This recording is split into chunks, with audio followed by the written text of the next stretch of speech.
ഇടത് സഹയാത്രികൻ റെജി ലൂക്കോസ് BJP-യിൽ ചേർന്നു. റെജി ലൂക്കോസിനെ ഷാൾ അണിയിച്ച് രാജീവ് ചന്ദ്രശേഖർ പാർട്ടിയിലേക്ക് സ്വീകരിച്ചു. പാർട്ടി ആസ്ഥാനത്തായിരുന്നു അപ്രതീക്ഷിത നീക്കം നടന്നത്. ഇന്നത്തെ ചടങ്ങുകളും അവിടെയാണ് ഉച്ചയ്ക്ക് മുൻപ് നടന്നത്. ഞാൻ എൻ്റെ വാക്കുകൾ നിർത്തുന്നു. എന്നെ ഈ പാർട്ടിയിലേക്ക് ക്ഷണിക്കുകയും സ്വാഗതം. അതോടൊപ്പം തന്നെ പാർട്ടിയുടെ റെജി ലൂക്കോസ് BJP സ്ഥാനാർത്ഥി ആയേക്കുമെന്ന സൂചനകൾ വരുന്നു. കടുത്തുരുത്തി സീറ്റിൽ റെജി ലൂക്കോസിനെ പരിഗണിക്കാൻ BJP നീക്കങ്ങൾ സജീവമാക്കുന്നു. ആദ്യഘട്ട ചർച്ചകൾ പൂർത്തിയായി എന്നാണ് അറിയാൻ കഴിയുന്നത്. അതേസമയം അഡ്വക്കേറ്റ് BN ഹസ്കറിന് CPM-ന്റെ മുന്നറിയിപ്പ് വരികയാണ്. ഇടത് സഹയാത്രികനാണ്, പാർട്ടിയെ പ്രയോഗത്തിലാക്കും വിധം ഇനി ചാനൽ ചർച്ചകളിൽ പ്രതികരിക്കരുത് എന്ന മുന്നറിയിപ്പ് വരികയാണ്. ചർച്ചയിൽ മുഖ്യമന്ത്രിയെയും വെള്ളാപ്പള്ളി നടേശനെയും ഹസ്കർ വിമർശിച്ചിരുന്നു. ഇടത് നിരീക്ഷകൻ എന്ന ലേബലിൽ ഇത്തരം പ്രതികരണങ്ങൾ ഒഴിവാക്കണമെന്ന് CPM-ന്റെ മുന്നറിയിപ്പ്. രാഷ്ട്രീയ നിരീക്ഷകനായി പങ്കെടുക്കാമെന്നും CPM നിർദ്ദേശം മുന്നോട്ട് വരികയാണ്. റെജി ലൂക്കോസിന്റെ മറുകണ്ഠം ചാനലും ഹസ്കറിനുള്ള മുന്നറിയിപ്പും വിലയിരുത്താൻ നമുക്ക് തിരുവനന്തപുരത്ത് നിന്നും രാജീവ് ദേവരാജും അഭിലാഷ് മോഹനും തത്സമയം ചേരുകയാണ്. രാജീവട്ടെ, ഇന്നലെ വരെ CPM-ന്റെ ചാനൽ ചർച്ചകളിലെ നാവായിരുന്ന റെജി ലൂക്കോസ് ഇന്ന് മുതൽ BJP-ക്ക് വേണ്ടി സംസാരിക്കാൻ പോകുന്നു. ഒരു അപ്രതീക്ഷിതമായ ഒരു നീക്കമായിരുന്നു ഈ വാർത്ത. BJP-യിലേക്ക് റെജി ലൂക്കോസ് പോകുന്നു എന്ന് കേട്ടപ്പോൾ ആദ്യം തോന്നിയ കാര്യം എന്താണ്?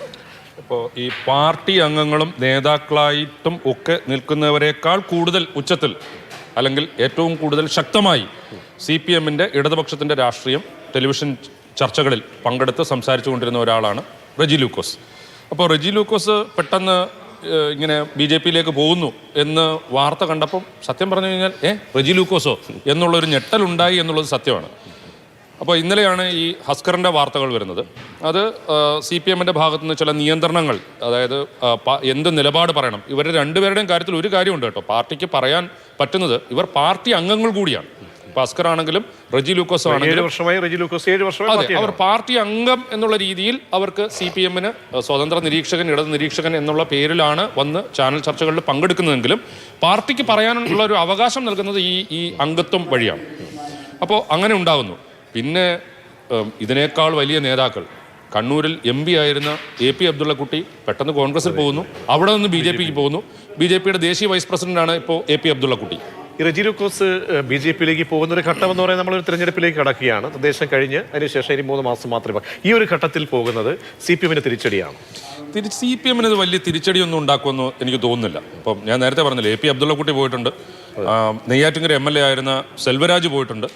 അത്തരത്തിലുള്ള BJP-ക്ക് ഉണ്ടാക്കാവുന്ന ഒരു നരേറ്റീവ് അത് ഇപ്പോൾ ഈ ഒരു ന്യൂനപക്ഷ സമുദായത്തിൽ നിന്നുള്ള ഒരു ആള് പോകുന്നു. പിന്നെ ഈ രീതിയിൽ സംസാരിച്ചു കൊണ്ടിരുന്ന പാർട്ടി നിലപാട്, പാർട്ടിക്ക് പുറത്തു നിൽക്കുന്ന സ്വതന്ത്രൻ എന്നുള്ള രീതിയിൽ നിന്നുകൊണ്ട് പാർട്ടി നിലപാട് ശക്തമായി പറഞ്ഞിരുന്ന പാർട്ടിക്ക് ചില കാര്യങ്ങളുണ്ടല്ലോ. അപ്പോൾ പാർട്ടിക്ക് നേരിട്ട് വന്ന് അതിനകത്ത് ന്യായീകരിക്കാനോ കാര്യങ്ങൾ പറയാനുള്ള ബുദ്ധിമുട്ടുണ്ടാകും.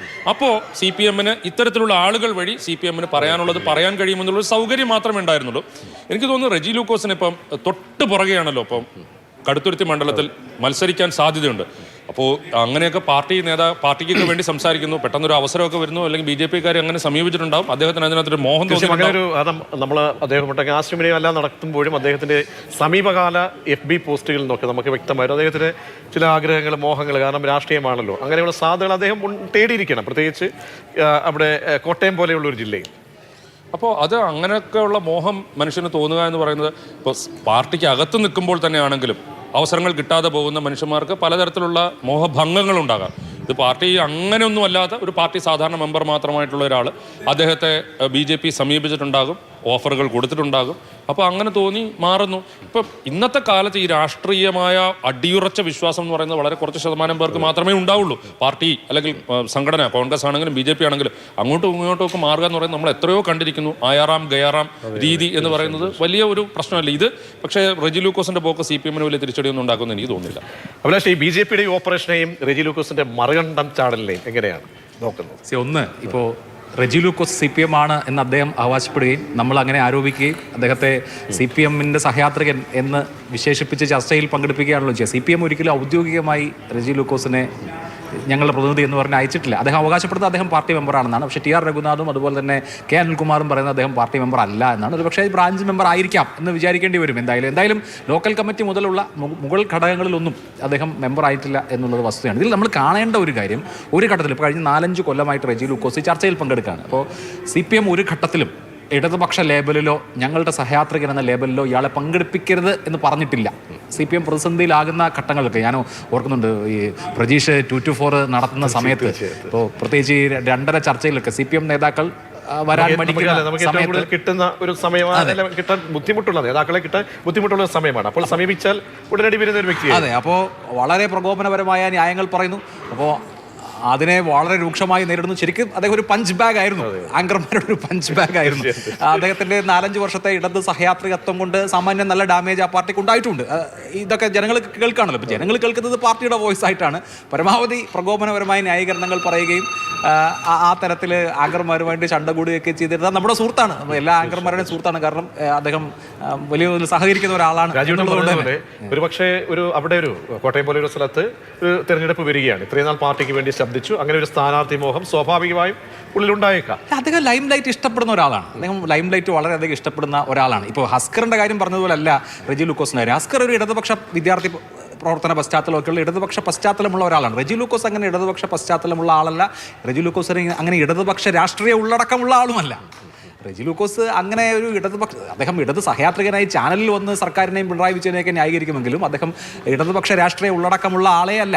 ഇങ്ങനെ ഒരാൾ ഇടതുപക്ഷത്തിൻ്റെ ന്യായീകരണം ഏറ്റെടുക്കുമ്പോൾ ഒരു ഘട്ടത്തിലും പാർട്ടി അത് വിലക്കുകയോ നിങ്ങൾ ഇയാളെ അങ്ങനെ ഇടതുപക്ഷ സഹയാത്രികനെ അവതരിപ്പിക്കരുതെന്ന് പറയുകയോ ചെയ്തില്ല എന്ന് പറയുന്നതിൻ്റെ അർത്ഥം പാർട്ടി അത് എൻജോയ് ചെയ്തിരുന്നു, അല്ലെങ്കിൽ അതിനെ ഒരർത്ഥത്തിൽ പ്രോത്സാഹിപ്പിച്ചിരുന്നു എന്നുള്ളത് തന്നെയല്ല. അതിനകത്ത് പാർട്ടി ഒരു സൗകര്യം കണ്ടിരുന്നു. അതെ, കാരണം പറയാൻ ബുദ്ധിമുട്ടുള്ള കാര്യങ്ങൾ അല്ലെങ്കിൽ പുറത്ത് പാർട്ടിയുടേതായിട്ടുള്ള ന്യായീകരണം നടത്താനോ വിശദീകരിക്കാനോ കഴിയാത്ത സന്ദർഭങ്ങളിൽ ഇദ്ദേഹം വന്ന് ന്യായീകരിക്കുന്നു. പാർട്ടിയേക്കാൾ വലിയ രീതിയിലുള്ള ന്യായീകരണം നടന്നു. അത് പാർട്ടിയുടെ സൗകര്യമായി കണ്ടില്ല. പക്ഷേ ഇപ്പോൾ ഈ ഒരു അവസ്ഥയിൽ പാർട്ടിക്ക് ഇങ്ങനെയുള്ള ആളുകൾ കടിഞ്ഞാണിടേണ്ടി വരുന്ന അവസ്ഥ എന്തുകൊണ്ടാണ്? കാരണം ഹസ്കറിന് ഒരു മുന്നറിയിപ്പ് നൽകുകയാണ് പാർട്ടി. അപ്പോൾ പാർട്ടിക്ക് ഇവരുടെ മേലൊരു ഏതെങ്കിലും തരത്തിലുള്ള അവർക്ക് മോണിറ്റർ ചെയ്യാൻ കഴിയാതെ പോകുന്ന ഒരു ഘട്ടം ഉണ്ടായിരുന്നു. അത് പാർട്ടിക്ക് തോന്നുന്നുണ്ടോ അങ്ങനെ? അല്ല, അദ്ദേഹം ഇപ്പോൾ ഈ വെള്ളാപ്പള്ളി നടേശനുമായിട്ട് ബന്ധപ്പെട്ട് ഉണ്ടായ വിവാദങ്ങളിൽ അദ്ദേഹത്തിൻ്റെ അഭിപ്രായം തുറന്നു പറഞ്ഞതാണ് പ്രശ്നം.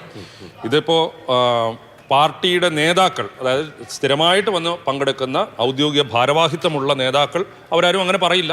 പറഞ്ഞു കഴിഞ്ഞാൽ ഇപ്പം അതിനേക്കാൾ വലിയ പ്രശ്നമാകും. പിന്നെ ഈ AK ബാലനെ പോലുള്ളവർ അതിനേക്കാൾ വലിയ ഡാമേജ് CPM എന്ന് പറയുന്ന പാർട്ടിക്ക് ഉണ്ടാക്കി കൊടുക്കുന്നുണ്ട്.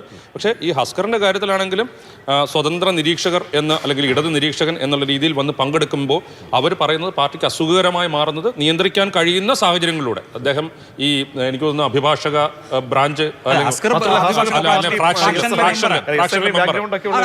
അസ്കർ കൊല്ലത്തെ ഇടതുപക്ഷ പശ്ചാത്തലമുള്ള അല്ലെങ്കിൽ CPM ബന്ധമുള്ള ആൾ തന്നെയാണ്. റെജി ലൂക്കോസുമായി നമുക്ക് ആ തരത്തിൽ അങ്ങനെ അസ്കറിനെ താരതമ്യം ചെയ്യാൻ കഴിയില്ല. പക്ഷേ അസ്കർ ഇപ്പോൾ പാർട്ടി ഈ പറഞ്ഞ ശാസന ഏറ്റുവാങ്ങാനാണ് സാധ്യത. അതനുസരിച്ച് ഒന്നുകിൽ പുള്ളി നിയന്ത്രിക്കപ്പെടും, അതല്ലെങ്കിൽ അതിനകത്ത് പുറത്തു വരും. ഈ 2 ഓപ്ഷനെ അസ്കറിനെ സംബന്ധിച്ച് ഉള്ളൂ. ഇതിനകത്ത് കാണേണ്ടത് ഇപ്പോൾ ഇതുകൊണ്ട് പ്രത്യേകിച്ച് BJPക്ക് എന്തെങ്കിലും നേട്ടം ഉണ്ടോ എന്ന് ചോദിച്ചാൽ അങ്ങനെ ഉണ്ടാവാനുള്ള പോലെ ഒരു സ്ഥലത്ത് അവിടെ ഫീൽഡ് ചെയ്യിക്കാൻ വേണ്ടി പാർട്ടി BJPക്ക് അങ്ങനെ ഒരു ഓപ്ഷൻ കിട്ടുമ്പോൾ അത് റെജി ലൂക്കോസിനോട് ഞാൻ പറഞ്ഞു. റെജി ലൂക്കോസ് എന്ന് പറയുന്ന വ്യക്തിക്ക് എത്ര പേരുണ്ടോ എന്ന് നമുക്കറിയില്ല. പക്ഷേ ഈ പറഞ്ഞതുപോലെ ഒരു നെറേറ്റീവ് ഒരു ന്യൂനപക്ഷ സമുദായത്തിൽ നിന്ന് വരികയാണ്. മാത്രമല്ല ഇടതുപക്ഷത്തിന്റെ ഏറ്റവും ഉറച്ച ശബ്ദമായിരുന്ന ഒരു വ്യക്തി ഒരു സുപ്രഭാതത്തിൽ BJPയിലേക്ക് വരുന്നു. അങ്ങനെയൊക്കെ നോക്കുമ്പോൾ BJPക്ക് ഉണ്ടാകുന്ന ഗുണങ്ങൾ അല്ല. BJP ഇപ്പോൾ ഈ ക്രൈസ്തവ വോട്ടിനെ കാര്യമായി ലക്ഷ്യം വെച്ചിരുന്നെങ്കിലും തദ്ദേശ തെരഞ്ഞെടുപ്പിന്റെ റിസൾട്ട് വരുമ്പോൾ BJP തന്നെ വിലയിരുത്തിയത് ക്രൈസ്തവ വോട്ടുകൾ ആ പാർട്ടിയിലേക്ക് വന്നിട്ടില്ല എന്നുള്ളതാണ്.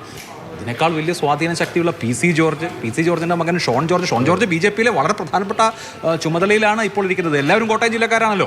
ഇപ്പോൾ റെജി ലൂക്കോസും കോട്ടയം ജില്ലക്കാരാണ്. അപ്പോൾ കോട്ടയം ജില്ലയിൽ തന്നെ PC ജോർജും മകനും അടക്കമുള്ള ഒരു വിഭാഗം ഉണ്ട്. അവിടുത്തെ നോബിൾ അടക്കമുള്ള മറ്റു നേതാക്കൾ. കോട്ടയത്ത് ക്രൈസ്തവ നാമധാരികളായി അറിയപ്പെടുന്ന നിരവധി ആളുകൾ BJPക്കുണ്ട്, കേരളത്തിലുണ്ട്. അതൊന്നുമല്ല, ഇപ്പോൾ തൃശ്ശൂരിൽ ലോക്സഭാ തെരഞ്ഞെടുപ്പിലൊക്കെ കിട്ടിയത് മാതിരിയുള്ള ഒരു വോട്ടിംഗ് ഇപ്പോൾ ക്രൈസ്തവ സമുദായത്തിലെ ഇപ്പോൾ കാസ പോലുള്ള സംഘടനകൾ പറയുന്ന സംഘീയ നറേറ്റീവ് ഒന്നും ക്രൈസ്തവ ന്യൂനപക്ഷങ്ങളിലെ സാധാരണ ആളുകൾ വിശ്വസിച്ചിരുന്നെങ്കിൽ BJPക്ക് കുറെ കൂടി വലിയ വോട്ട് കിട്ടിയാണ്. ക്രൈസ്തവ വോട്ട് BJPക്ക് കിട്ടിയില്ല എന്നുള്ളതാണ്, അല്ലെങ്കിൽ അവർ ഉദ്ദേശിച്ചതുപോലെ കിട്ടിയില്ല എന്നുള്ളതാണ് കഴിഞ്ഞ തെരഞ്ഞെടുപ്പിന്റെ ഒരു പാഠം. അതുകൊണ്ട് നിയമസഭയിൽ അതിനപ്പുറത്തൊന്നും ചുരുക്കത്തിൽ നഷ്ടം ചാനലുകൾക്ക് മാത്രമേ ഉള്ളൂ. ചാനലുകൾക്ക് ഇപ്പോൾ 2 നോക്കൂ, ആങ്കർമാരെ സംബന്ധിച്ച് 2 എല്ലാ വിഷയങ്ങളിലും CPM ആളെ അയക്കില്ല. 2 സഹയാത്രികളാണ് ഒറ്റ ദിവസം മറ്റു സഹയാത്രികളെ ഈ ഫക്രുദ്ദീൻ അലി ഈ പറയുന്ന ലാൽ അല്ലല്ലോ. അലിയെ ഇടത് സഹയാത്രി എന്ന് വിളിച്ച് അല്ലെങ്കിൽ ആ ദിവസം ഫിക്സ് ചെയ്ത് വിളിച്ചു കഴിഞ്ഞാൽ ആങ്കർമാര് പെട്ടുവെന്ന അവസ്ഥയാണ്. അല്ലെ ഫക്രുദ്ദീൻ അലി ഇപ്പൊ ഇടത് സഹയാത്രികനല്ല. ഞാൻ ആലോചിക്കുന്നത് ഇടത് സഹയാത്രികരെ ആവശ്യമുണ്ടെന്ന് ഒരു സ്ക്രോളോ മറ്റോ കൊടുത്താലോ നമ്പർ അടക്കുന്നത് എന്ത് ചെയ്യും? ഇത് എനിക്ക് ചുരുക്കത്തിൽ ഒരു കാര്യം ഒരു ഇതായിട്ട് പറയാനാണെങ്കിൽ, ഇപ്പോൾ ഇടത് സഹയാത്രികനായിരുന്ന ഇടത് നിരീക്ഷനായി ടെലിവിഷൻ ചർച്ചകളിൽ പങ്കെടുത്തിരുന്ന റെജി ലൂക്കോസ് BJP ചേർന്നു എന്നുള്ളതിനേക്കാൾ ഉപരി BJPക്ക് രാഷ്ട്രീയമായിട്ട് കോട്ടയം ജില്ലയിൽ ഇങ്ങനെ ഒരു ആവശ്യമുണ്ടായിരുന്നു. അവരൊരാളിനെ അന്വേഷിച്ച് നടന്നു. അത് ഇദ്ദേഹത്തിന്റെ മോഹവുമായിട്ട് ചേർന്ന് പോകുന്ന ഒരു കാര്യമായിരുന്നു. അത് സംഭവിച്ചു എന്നുള്ള രീതിയിൽ ഞാൻ ഇതിനെ അതിലുണ്ടാകുന്ന ഗുണം പറഞ്ഞില്ലല്ലോ. BJPക്ക് ഇതുമൂലം ഉണ്ടാകുന്ന ഗുണം എന്താ? BJPക്ക് ഇവിടെ ഒരു ഗുണം വേണമല്ലോ. BJPക്ക് ഇപ്പോൾ കടുത്തുരുത്തിയിലോ അല്ലെങ്കിൽ കാഞ്ഞിരപ്പള്ളിയിലോ ഇത്തരത്തിൽ ഒരു റെജി ലൂക്കോസിനെ പോലെ ഒരു സ്ഥാനാർത്ഥിയെ നിർത്താൻ അവർക്കൊരാളിനെ ആവശ്യമുണ്ട്. ഒരു രാഷ്ട്രീയമായിട്ട് അല്ലെങ്കിൽ അധികം പേര് അറിയുന്ന ടെലിവിഷൻ ചർച്ചകളിലൂടെയൊക്കെ സുപരിചിതനായ നമ്മൾ ഈ ക്രൈസ്തവ ന്യൂനപക്ഷങ്ങളുടെ കാര്യം പറഞ്ഞല്ലോ. അതുമൂലം ഒരു ഗുണവും ഉണ്ടായിട്ടില്ല എന്നുള്ള പാർട്ടിക്ക് ബോധ്യം വന്ന ഒരു കാര്യമാണ്. ആ ഒരു അവസ്ഥയിലാണ് ആ ഒരു സമുദായത്തിൽ നിന്ന് ഒരാൾ വരികയും അതുമൂലം ഉണ്ടാകുന്ന പാർട്ടികളുടെ ഗുണമെന്നാണ് ഞാൻ ചോദിച്ചത്. അതിപ്പോ ഈ പറയുന്ന പോലെ ഈ നറേറ്റീവ്സ് ഉണ്ടാക്കുക എന്നുള്ളതാണല്ലോ, ഈ ആഖ്യാനങ്ങൾ ഉണ്ടാക്കുക എന്ന് പറയുന്നത് വലിയൊരു പ്രധാനപ്പെട്ട കാര്യമാണ്. അപ്പോൾ ഇടതുപക്ഷത്തോടൊപ്പം ചേർന്ന് നിന്ന് ഒരാളിനെ കിട്ടുന്നു. അപ്പൊ അദ്ദേഹത്തിന് എത്ര വോട്ട് കൊണ്ടുവരാൻ കഴിയും അത് എന്നുള്ളത് വേറൊരു കാര്യം. അദ്ദേഹത്തിന് അങ്ങനെ എന്തെങ്കിലും വോട്ട് കൊണ്ടുപോകാൻ പറ്റുമെന്നും ഞാൻ കരുതുന്നില്ല. കോട്ടയത്തെ BJP സീറ്റൊന്നും പ്രതീക്ഷിക്കുന്നില്ല. ഓവറോൾ പൊളിറ്റിക്കൽ നറേറ്റീവിൽ CPM ന്റെ കൂടെ നിന്നിരുന്ന ഒരാൾ ഇപ്പൊ ഞങ്ങളെ കൂടെയാണ്. BJP ഇങ്ങനെ ഒരുപാട് ആളുകൾ വരുന്ന ഒരു പാർട്ടിയാണ്. BJP പണ്ടും ഒരുപാട് വളരെ പ്രമുഖനായ ഒരു നേതാവ് ഞങ്ങളുടെ കൂടെ വരും, വളരെ പ്രമുഖനായ അയാൾ BJP ചേരും എന്നൊക്കെ പറഞ്ഞിട്ടുള്ള ടെൻഷൻസ് ഇടയ്ക്കിടയ്ക്ക് BJP ക്രിയേറ്റ് ചെയ്യാറുണ്ട്. അതുപോലെ മോഹൻലാൽ വരുമോ ഇല്ലയോ എന്നതുപോലെയുള്ള ഒരു സംഗതി BJP ഉണ്ടാക്കാറുണ്ട്. തീർച്ചയായും. അപ്പൊ രാഷ്ട്രീയമാണ്. അപ്പോൾ ഈ 3 മാസക്കാലം നമ്മൾ പല രീതിയിലുള്ള കാഴ്ചകളൊക്കെ കാണേണ്ടി വരും. അങ്ങനെയുള്ള ഈ ചർച്ചകൾക്കിടെയാണ് ഇന്നിപ്പോൾ റെജി ലൂക്കോസിന്റെ കൂറുമാറ്റം വന്നിരിക്കുന്നത്. അതേറെ അപ്രതീക്ഷിതമായിരുന്നു എന്ന് തന്നെ നമുക്ക് പറയേണ്ടി വരും. സുപ്രഭാതത്തിലാണ് മറുകണ്ഠം ചാടുന്നത്.